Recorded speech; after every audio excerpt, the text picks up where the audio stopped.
अस्सलाम वालेकुम नाज़रीन, मुज़म्मिल सरवरदी के ऑफिशियल यूट्यूब चैनल के साथ मैं हूं मुज़म्मिल सरवरदी। उम्मीद है आप खैरियत से होंगे।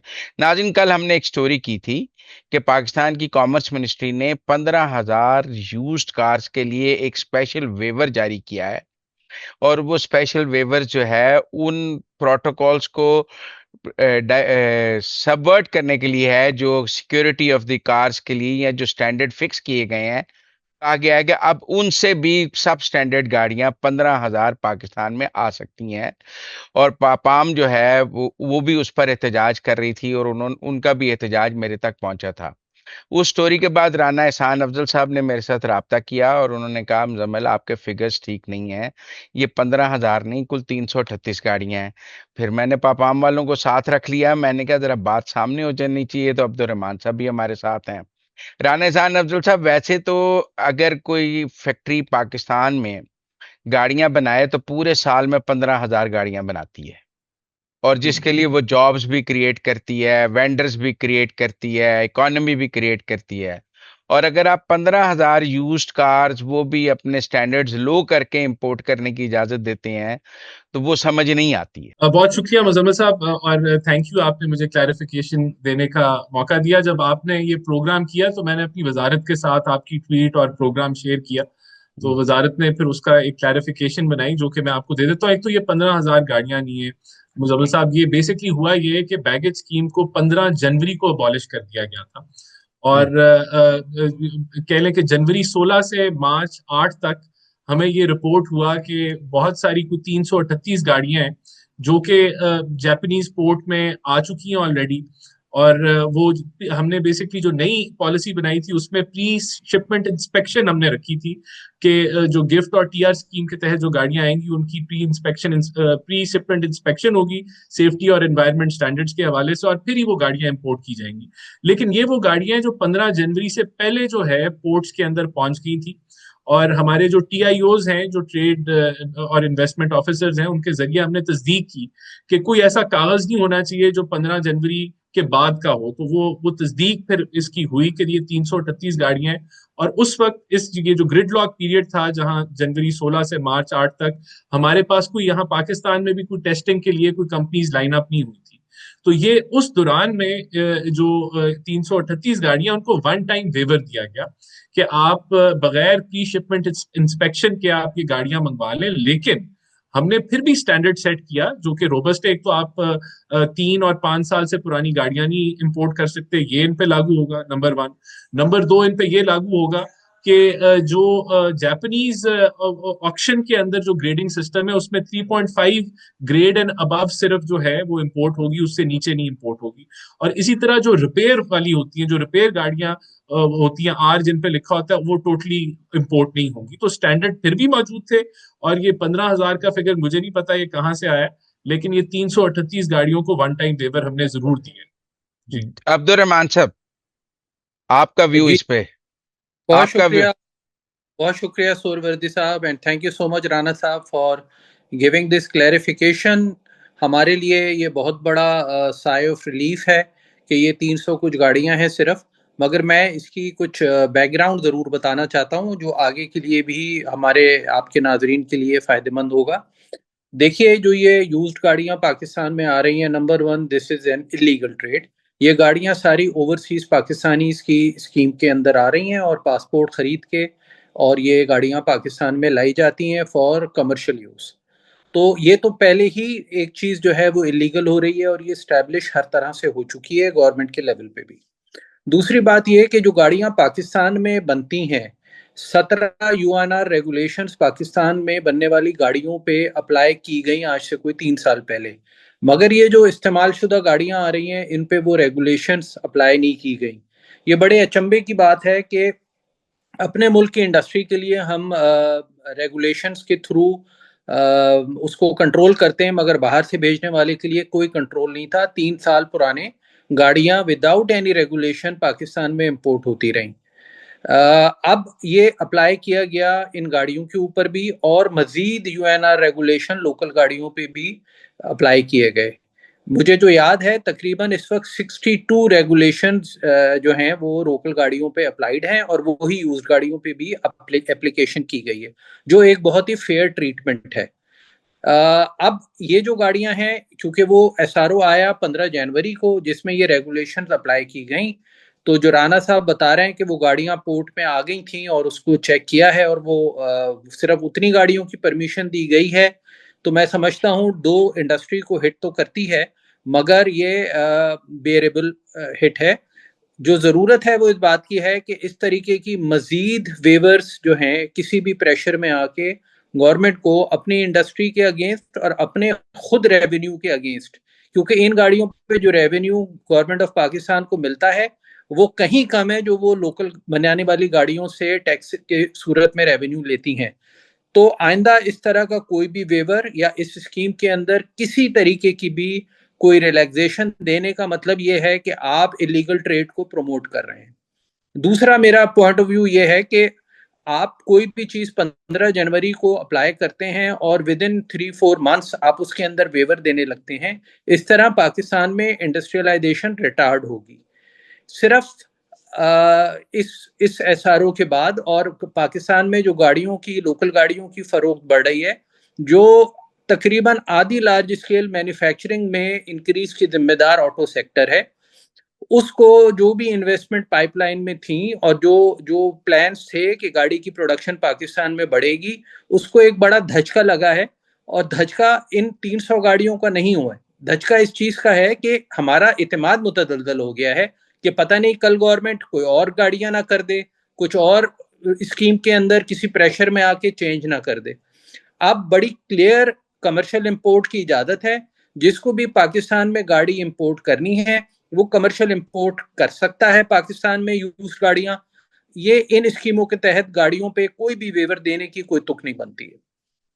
राणा साहब, दे वांट कि आप आइंदा वेवर नहीं देंगे। नहीं waiver is a bad president they say. नहीं नहीं वेवर नहीं, but this is, waiver's continuity of the policy को ब्रेक करता है। देखिए बट मुजम्मिल साहब ये वेवर नहीं है, ये तो एक ट्रांजिशन को आपने मैनेज किया है ना। आप नई पॉलिसी आपने इंट्रोड्यूस की, उसका कट ऑफ डेट थी, उस डेट के अंदर अगर उससे पहले अगर लोगों ने पोर्ट में चीजों को मूव कर दिया तो वो तो इंस्पेक्शन करा ही नहीं सकते। तो ये जी। आपने सिर्फ एक पॉलिसी ट्रांजिशन जो जो है उसको आपने मैनेज किया है, लोगों को फैसिलिटेट किया है। और अगर ये हम ना करते तो ये गलत होता, और उसके अंदर भी हमने पब्लिक सेफ्टी को कॉम्प्रोमाइज नहीं किया। मैंने आपको बता दिया जो 2-3 स्टैंडर्ड्स हमने इंश्योर किए। और ये हम्म। बिल्कुल इनको ये नहीं सोचना चाहिए कि ये कोई पॉलिसी चेंज हो जाएगी और ये कोई ऐसा वेवर है जो बार बार दिया जाएगा। देखिए पहले तो फैक्ट्स एंड फिगर्स को हम दुरुस्त कर लें कि कहाँ 15,000 और कहाँ 338, और हम्म। उसकी लॉजिक है, रैशनल है उसके पीछे कि हम्म। अगर 15 जनवरी से पहले, इस पॉलिसी आने से पहले अगर किसी ने अपनी गाड़ियों को पोर्ट में मूव कर दिया है और उसकी डॉक्यूमेंटेशन मौजूद है, तो और हम उनको कहें कि अब ये गाड़ी पोर्ट में आ गई है, वहां से उसने उस पे एक्सपेंडिचर कर दिया और अब हम कहें यू आर स्ट्रैंडेड, आप पे डैमेज पड़ेगा, आपको लॉसेस होंगे, तो वो ऑब्वियसली वो within that time frame आ गया। तो हमने सिर्फ ट्रांजिशन को मैनेज किया है, उसके लिए ये पॉलिसी आई गई है। और बिल्कुल देखिए हम तो local, we are working with them, पपाम के लिए हमारे दरवाजे, और हमने ये जो बैगेज स्कीम है जो बिल्कुल मिस यूज हो रही थी, ये हमारी गवर्नमेंट ने इसको खत्म किया है और हाँ। कमर्शियल इंपोर्ट को खोला है विद स्ट्रिक्ट स्ट्रिंजेंट एनवायरमेंट और सेफ्टी स्टैंडर्ड्स। तो ये इंश्योर करेगा कि ये फ्लड गेट ना ओपन हो इंपोर्ट कार का, और ये एक मैनेज्ड और रेगुलेटेड वे में आए कि जहां हमारी लोकल इंडस्ट्री भी प्रोटेक्टेड रहे। तो वी आर, हमारे डोर्स आर ओपन फॉर पपाम, our doors are open ministry of industries commerce के लिए, they can come any time and we are available to sit with them. और इस इंडस्ट्री की बेहतरी के लिए और लोकल मैन्युफैक्चरिंग के बेहतरी के लिए वी कैन वर्क टुगेदर। अच्छा, वैसे राणा एहसान साहब, ये जो यूज्ड कार्स की इंपोर्ट थी जो जापान से आती है गिफ्ट स्कीम में या ओवरसीज स्कीम में, इतने पाकिस्तानी तो जापान में नहीं रहते जितनी गाड़ियां वहां से आ जाती हैं। आप ठीक कह रहे हैं, ये मिस यूज होती थी और हैं। इसमें ये हुंडी हवाला भी इस्तेमाल होता था, और फाइनली ये हुकूमत ने इसको रिजॉल्व किया और कमर्शियल इंपोर्ट को खोला, जिससे आपकी जो ट्रांजैक्शंस होंगी वो वाया बैंक्स होंगी और डॉक्यूमेंट तरीके से होंगी, और हमें पता होगा एग्जैक्टली और ये हवाला हुंडी को भी जो है ये काबू में चीजों को लेके आएगा। और आई थिंक दिस इज, इसको अप्रिशिएट कर रही है ऑटोमोबाइल इंडस्ट्री के, ये एक बेहतर इकदाम हुकूमत ने लिया है। जी, अब्दुल रहमान साहब। जी बिल्कुल, राणा साहब जो बात कह रहे हैं, आई होप के वी टेक हिज वर्ड्स, और जो वो कह रहे हैं उस पे और किसी जगह से आने वाले प्रेशर को हुकूमत सस्टेन करेगी। हम बहुत शुक्रगुजार हैं इस हुकूमत के, स्पेशली मिनिस्ट्री ऑफ इंडस्ट्रीज के SAPM इंडस्ट्रीज, हारून अख्तर साहब और बहुत सारे सेक्रेटरी इंडस्ट्रीज और बहुत सारे लोगों ने इस बात को समझा और पाकिस्तान की बेहतरी के लिए और पाकिस्तान की आवाम की बेहतरी के लिए ये फैसला किया। राणा साहब is also one of the very senior person जो इकोनॉमिक साइड को देख रहे हैं हुकूमत से, और उनकी ये बात कहना कि ये बस वन टाइम था और 300 कुछ गाड़ियां आएंगी, ये हमारे लिए बहुत तशफ़ी की बात है। मेरा एक सवाल है राणा साहब आपसे कि ये आप किस पोर्ट का जिक्र कर रहे हैं, क्योंकि जो जो SRO इशू हुआ है उसके अंदर तो जनवरी से मार्च तक इशू होने वाले BL की बात हो रही है। ये 300 कुछ गाड़ियां क्या कराची पोर्ट पे मौजूद हैं या ये जापान से चलेंगी अभी, या ये दुबई में खड़ी हैं और वहां से चलेंगी? जी, ये जो 338 गाड़ियां हैं ये जापानीज पोर्ट पे ऑलरेडी आ चुकी थी 15 जनवरी से पहले, उनकी बात हो रही है। और जहां तक BL की बात है, वो तो कोई भी BL जो कि 8 मार्च के बाद का है उसको एंटरटेन नहीं किया जाएगा। तो दिस इज ओनली, और इसको ये मुझे मिनिस्ट्री ने इंफॉर्मेशन दी है कि इसके अंदर 338 गाड़ियों को सिर्फ ये वन टाइम वेवर दिया गया, और उसकी बुनियादी वजह ये थी कि जापानीज पोर्ट पे ऑलरेडी आ चुकी थी, तो इसलिए इनकी प्री शिपमेंट इंस्पेक्शन नामुमकिन थी, और फिर यही हल था कि इनको अलाउ किया जाए उनके लॉसेस को कट करना। रान साहब, इधर मेरी एक आपसे गुजारिश है कि जो SRO है उसमें 2 ऐसी कंपनियों का जिक्र है जो आइंदा प्री शिपमेंट इंस्पेक्शन करेंगी। आपको मालूम है कि चैनल्स किस तरह डेवलप किए जाते हैं, वो सारी पाकिस्तानी डीलर्स की बनाई हुई कंपनीज हैं जो जापान में हैं, और वो जो भी इंस्पेक्शन करेंगी उस पे एटलीस्ट हम तो ट्रस्ट नहीं कर सकते। जो EDB ने अपनी रेगुलेशंस दी थी उसमें जापानीज, मुझे इस वक्त नाम नहीं याद है, मगर जापानीज इंस्पेक्शन इंस्टीट्यूट है जो गवर्नमेंट ऑफ जापान के अंडर काम करता है इन गाड़ियों के इंस्पेक्शन के लिए। तो काइंडली आइंदा जो भी इंस्पेक्शन का इंस्टीट्यूट है, इस SRO में गलत या डिफरेंट इंस्टीट्यूट दिए गए, तो ऐसे क्रेडिबल इदारों से गाड़ियों की प्री शिपमेंट इंस्पेक्शन कराई जाए, जैसे कि EDB ने अपने इस SRO में जो EDB ने इशू किया था उसमें मौजूद हैं। अभी जो SRO मिनिस्ट्री ऑफ कॉमर्स ने दिया है इसमें जो 2 कंपनियों के नाम है, ये दोनों कंपनीज पाकिस्तानी इन्हीं डीलर्स की हैं जो ये इंपोर्ट करते हैं या उनसे लिंक्ड अप हैं इन वन फॉर्म और द अदर। तो काइंडली जो भी आगे प्री शिपमेंट इंस्पेक्शन है वो किसी भी जिस मुल्क से भी आ रही हैं उनके गवर्नमेंट के इदारों से जो लिंक्ड हैं इंस्टीट्यूट, उनसे इंस्पेक्शन कराई जाए। दूसरी मेरी आपसे गुजारिश ये थी कि जब हमारी इस सिलसिले में बातचीत हो रही थी और ये बात हुई और MOI ने हमसे ये बात की कि जी पाकिस्तान में जो इंस्पेक्शन है उसके लिए हम SJS को इन्वॉल्व करेंगे, और पाकिस्तान में आने वाली गाड़ियों की इंस्पेक्शन के लिए SJS से हम रिक्वेस्ट करेंगे कि वो अपनी लेबॉर्ट्रीज और इंस्पेक्शन की इंतजाम पाकिस्तान में करे, और क्योंकि उसकी एक फीस उनको मिलेगी तो वो बिल्कुल इस बिजनेस के लिए तैयार हैं। अब सडनली ये बात आई है, जैसे इन गाड़ियों पे आई है कि ये PSQA इसकी इंस्पेक्शन करेगा। तो मेरी गुजारिश ये है कि PSQA के पास एक स्टैंडर्ड भी जो 62 स्टैंडर्ड्स हैं उनमें से चेक करने की कोई फैसिलिटी अवेलेबल नहीं है, ना लेबॉर्ट्री, ना मशीनरी और ना मैन पावर के जिसके पास इसका जर्रा बराबर भी इदराक और इल्म हो कि ये टेस्ट कैसे किए जाते हैं। लोकल इंडस्ट्री पे ये टेस्ट जो हैं उसके सर्टिफिकेट या तो उनके प्रिंसिपल अपने मुल्कों में करके भेजते हैं, या बहुत सारे पार्ट्स के लिए हमें यूरोपियन लेबॉर्ट्रीज वो पार्ट्स भेजने पड़ते हैं उन 62 रेगुलेशंस को ओबे करने के लिए, उसको सेटिस्फाई करने के लिए, और उसकी मिलियन ऑफ डॉलर्स का एक्स्ट्रा खर्च आता है जो अल्टीमेटली गाड़ी की प्राइस पे आता है।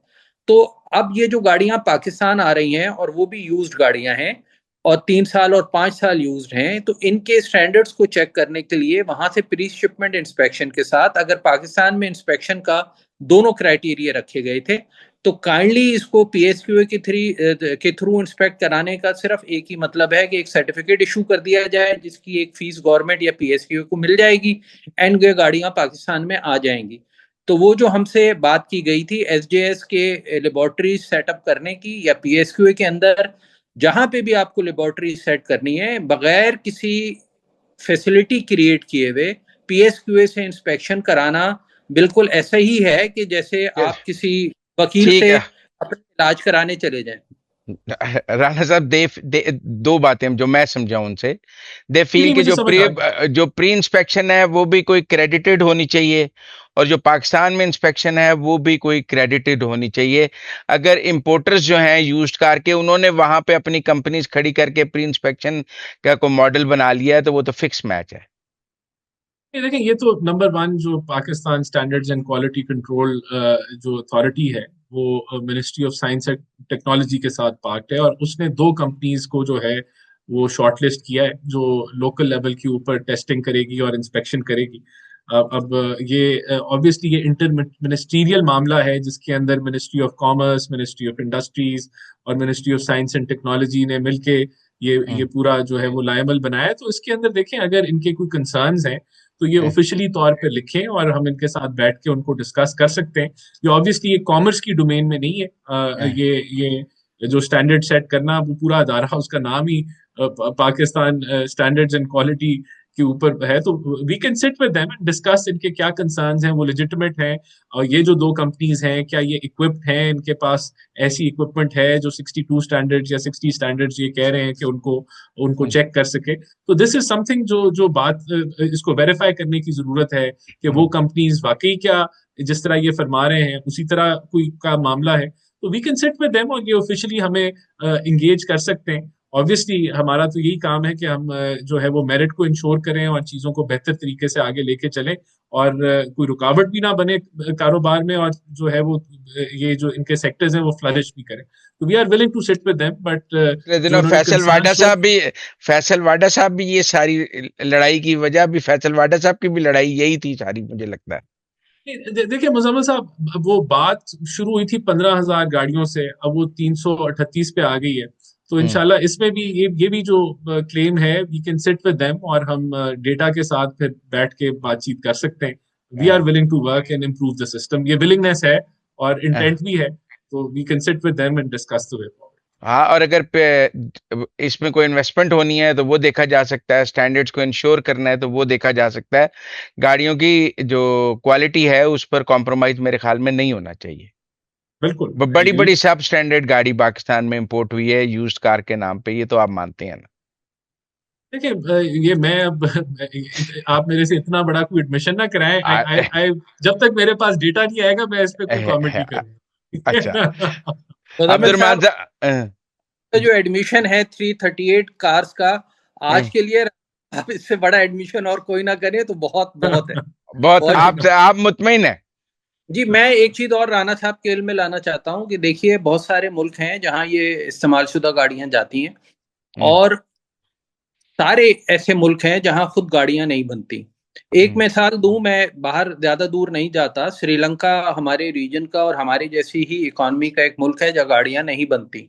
हम्म। उन्होंने स्टैंडर्ड यूज गाड़ी का ग्रेड 4 रखा है। तो हम्म। काइंडली ये तो आपने 3.5 ग्रेड स्टैंडर्ड को अलाउ किया है, बट आइंदा जो कुछ भी, चाहे वो कमर्शियल इंपोर्ट हो या वो ऐसी ओवरसीज पाकिस्तानी की स्कीम हो, तो हम्म। जरा प्रेसिडेंट्स देख लीजिए दूसरे मुल्कों ने जो अलाउ किया है, ताकि Pakistan will not and with lower lower grade junk. तो हम्म। श्रीलंका का स्टैंडर्ड 4 है मिनिमम, 4 या अबव ग्रेड की गाड़ी आ सकती है। तो पाकिस्तान कम से कम ये स्टैंडर्ड तो अडॉप्ट रखे। ये मेरी एक गुजारिश थी, एक ख्वाहिश थी जो मैंने राणा साहब को पहुंचाई। चलें, इस प्लेटफॉर्म से राणा साहब ने उसको लिख लिया है, ठीक है ना, कि आइंदा के लिए 3.5 नहीं 4 होना चाहिए। पर वो आप बेंचमार्क तो जितना मर्जी ऊपर लेके जाते रहें, उसकी तो कोई लिमिट नहीं होगी, क्यों जी? यानी बिल्कुल मैं एग्री। ये तो we can sit with them और हम वी आर विलिंग के इनकी बात भी सुने और फिर दूसरी साइड की भी बात सुने और अच्छा फैसला करें। But thank you for your input. Thank you very much Abdul Rahman sahab for joining us, thank you very much. बहुत शुक्रिया मुदम्मिल साहब, राणा अल्लाह साहब हाफिज। मेरे साथ हैं, मैं राणा साहब से थोड़ी देर और गप लगाऊंगा। Thank you very much Abdul Rahman साहब। राणा साहब, बजट पास हो गया, और अच्छा, अच्छा, हो गया। बजट हो गया पास। अब आप 1 जुलाई से आगे क्या पाकिस्तान में तब्दीली देखते हैं इस बजट के बाद? देखिए मैं समझता हूँ कि ये जो ईरान और अमेरिका का जो अमन हुआ है, हम्म। ये हमारे खित्ते के लिए बहुत एक बेहतरीन किस्म का जो है वो मुस्तकबिल लेके आएगा, खास तौर पे बलूचिस्तान जिसका जो बुनियादी मसला है वो माशी मसला था, और हम्म। वहाँ की इकोनॉमी स्मगलिंग के ऊपर चलती थी। तो मैं हम्म। समझता हूँ कि ये स्मगलिंग से जो शिफ्ट है और एक ये प्रॉपर ट्रेड की तरफ आएगा। और ईरान एक ऐसा मुल्क है जिसको कोई 47 ईयर से जो सैंक्शंस के अंदर बंद था, उसका गला घोंटा हुआ था माशी तौर पे। तो वो जब गला अब वो जब आम नॉर्मल तरीके से वो ऑपरेट करेगा तो ये हमारे खित्ते के लिए बड़ी बेहतरी लेके आ सकता है। तो मैं समझता हूँ ये फिर जो ऑयल प्राइसेस को मैं नीचे जाता देख रहा हूँ मजीद, क्योंकि जब ईरान ओपनली अपना ऑयल दुनिया में ट्रेड करेगा, यूएई ओपेक से निकल चुका है और वेनेजुएला ने भी अपनी ऑयल प्रोडक्शन बढ़ाई हुई है, तो ये सारे फैक्टर्स जो हैं तेल की कीमतों को आलमी मंडी में नीचे लेके जाएंगे। तो मैं इन्फ्लेशन को नीचे जाता देख रहा हूँ। और ये सारे फैक्टर्स जो हैं, ये पाकिस्तान का जो अभी जो हमने बजट दिया है, मुझे लगता है कि जो 4% का ग्रोथ का टारगेट है, शायद पाकिस्तान इसको एक्सीड कर ले। तो मैं पॉजिटिव हूँ। पेट्रोल की कीमत की और नीचे आती देख रहे हैं आप? मैं अगले 5-6 माह की रेंज में समझता हूं कि ये $50 बैरल तक भी जा सकता है। और अगर ऐसा हुआ तो इसका मतलब है कि ये 200 200 की रेंज में पाकिस्तान में शायद आ जाए। ये मेरी अपना पर्सनल राय है जो मैं आपसे शेयर कर रहा हूँ। ईरान का तेल भी मार्केट में आ रहा है, पाकिस्तान ईरान का तेल खरीदेगा? बिल्कुल खरीदेगा जी। पाकिस्तान को जहां से सस्ता और म्यारी तेल मिलेगा, हम वहां से तेल खरीदेंगे। जहां से ऑब्वियसली हमारे तेल खरीदने के अंदर हमें फैसिलिटेट किया जाता है, सऊदीज ने हमें वो डेफर्ड पेमेंट्स दी हुई हैं, तो वो सारी चीजें हम बिल्कुल ईरान से भी निगोशिएट करके इसको प्रॉपर चैनल के जरिए लेके आएंगे, तो हमें बचत होगी। हमारे साथ बॉर्डर मिलता है, लैंड बॉर्डर इकट्ठा है, टाइम भी शॉर्ट होगा और इसका फायदा, काफी फायदा होगा पाकिस्तान। लोग पाकिस्तान ईरान गैस पाइपलाइन की बहुत बात कर रहे हैं, कुछ गवर्नमेंट के अंदर उस पर बात हो रही है? देखिए, ऑब्वियसली हमारी ऑब्लिगेशन भी है कि हमने उस गैस पाइपलाइन को मुकम्मल करना है। और ईरान, अगर आपको याद हो कि कुछ साल पहले ये खबरें उठी थी कि वो इंटरनेशनल आर्बिट्रेशन में जा रहा है, तब तो हमारे पास ये एक था कार्ड के ईरान पे सैंक्शंस हैं, तो इस बुनियाद पे हम उसको परसू नहीं करें। लेकिन हमारी उनके साथ बायलैटरल ऑब्लिगेशंस भी हैं गैस पाइपलाइन पे, जिसको हम अब ऑब्वियसली करेंगे। लेकिन इसमें एक चैलेंज ये है कि हमारे एलएनजी के कॉन्ट्रैक्ट्स जो हैं वो ऑलरेडी हमें गैस में सरप्लस करते हैं। तो या तो वो कॉन्ट्रैक्ट्स एक्सपायर हो जाएं, वरना ये मजीद गैस लेना वहां से, ऑलरेडी गैस तो हमारे पास है, मसला कीमत का है कि उसको कैसे। तो ये एक कॉम्प्लेक्स टॉपिक है जो ऑब्वियसली मिनिस्ट्री ऑफ पेट्रोलियम आपको इस पर बेहतर इनपुट जो है वो दे सकती है। नहीं, ये ईरानियन प्रेसिडेंट आए, इसमें आप मिनिस्ट्री ऑफ कॉमर्स, कोई ट्रेड की बात हुई है उनसे दोनों मुल्कों के बिल्कुल दरमियान? हुई है। बहुत ज्यादा एक्साइटमेंट है अच्छा। पाकिस्तान और ईरान के दरमियान में। मैं तो आगे मुस्तकबिल में देख रहा हूँ कि अगर अमन हम लोग ले आते हैं बलूचिस्तान में, तो वहाँ आपके जो है एक्सपोर्ट जोन्स बन सकती हैं, आपस में ट्रेड जॉइंट वेंचर्स हो सकते हैं। बहुत पोटेंशियल है ट्रेड को एनहांस करने का। मैं बल्कि फैसलाबाद की बिजनेस कम्युनिटी से मैं बातचीत कर रहा था, तो ईरानियन जो हैं वो ऑलरेडी उन्होंने पाकिस्तानी बिजनेसमैन को अप्रोच करना शुरू कर दिया अपने प्रोडक्ट्स देने के लिए। तो मैं समझता हूँ कि पोटेंशियल हमें भी इस अपॉर्चुनिटी को अवेल करना चाहिए और एक्सप्लोर करना चाहिए इस मार्केट को। ये बिल्कुल बंद था ये बॉर्डर, और एक बार्टर ट्रेड हो रही थी, लिमिटेड स्कोप था, लेकिन अब ये टोटली ओपन अप हो जाएगा। तो it is a massive potential इंशाल्लाह। बहुत शुक्रिया राना एहसान अफजल साहब हमारे साथ बात करने का। It was player talking to you. Thank you very much.